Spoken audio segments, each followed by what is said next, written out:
petite campagne, dans un petit village, un conte pas comme les autres eut lieu. Là, dans ce petit village, au milieu de cette petite campagne, vivait un homme. Un homme se déplaçant en rocking chair. Enfin, à vrai dire, c'était plutôt un fauteuil roulant, mais vous savez quoi? J'aime à dire que c'était un rocking chair. Car le rocking chair, c'est l'âme du conte, le symbole même de toutes les histoires. Lieu privilégié depuis lequel Père Castor raconte ses nouvelles. Et vous savez quoi? Cet homme-là, sur son rocking chair élaboré, dans son petit village, avait l'âme du conte. Oh, il l'avait tellement qu'il en a bâti un empire de joie, de bonheur, d'attente, de suspense, de rire, de plaisir commun, un empire paradisiaque. Cet homme-là a dédié sa vie au partage, à l'humanité, aux rêves, aux histoires. Cet homme, toujours bien vêtu, belles chaussures d'homme respectables, pantalon en velours, élégant petit pull gris, parfois une écharpe et un chapeau pour parfaire le tout. Oui, cet homme-là parcourait monts et vallées en quête de contes insatiables, de contes merveilleux, de contes surprenants, de contes chaleureux, de contes indomptables. En bref, autant de contes qu'il en existe. De monts en vallées, il recherchait toujours le petit plus, la juste note qui émouvait tout le monde. L'œil attentif, les oreilles concentrées, écoutant les contes des uns, des autres. Il programmait, pour son empire paradisiaque, son festif festival de contes. De monts en vallées, il écoutait.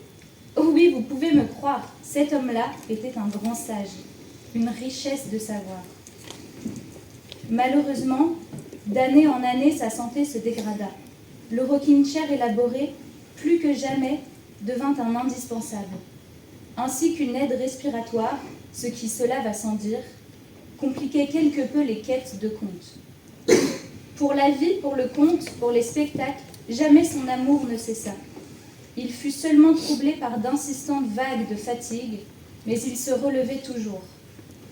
De promenades en promenades, de quêtes en quêtes, il sentait bien que son corps changeait, que la fatigue gagnait du terrain. Il le sentait. Mais qu'importe, cela ne l'empêcherait pas de vivre. Jusqu'au bout, il portera haut et fier le monde du conte et du partage. Vous savez, je l'ai connu. Je me souviens d'une longue conversation que nous avons eue, il y a 1 an à peine. Je m'étais rendue chez lui afin qu'il me susurre les secrets d'une programmation réussie. Lorsque je lui ai demandé comment faisait-il pour savoir que le spectacle allait plaire, vous savez ce qu'il m'a répondu? Qu'il le sentait là, dans son cœur.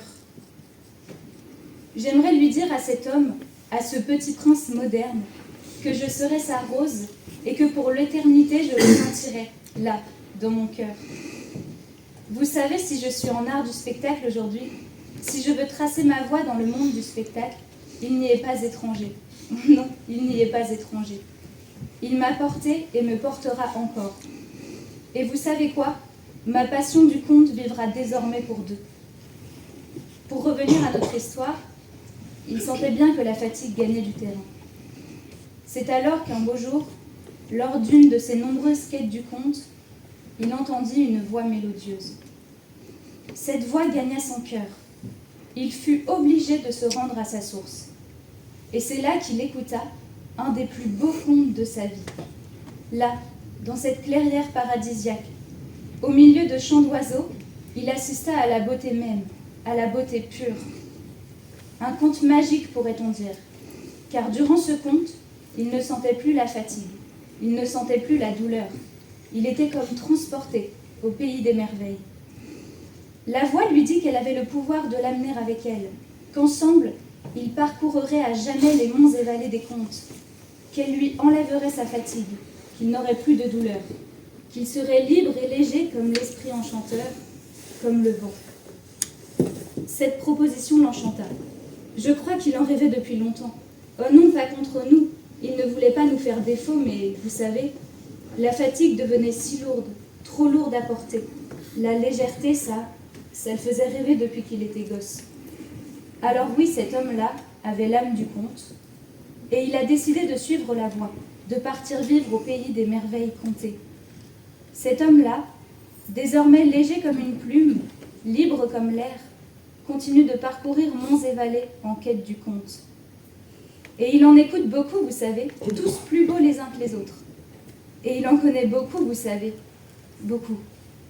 Et il continue de les partager, car la voix lui a promis, il est dorénavant esprit enchanteur, aussi libre et léger que le vent. Alors désormais, lorsque le vent se lève, ouvrez l'oreille, car il se pourrait bien que ce vent soit habité par l'esprit enchanteur, et que celui-ci continue de vous partager ses histoires.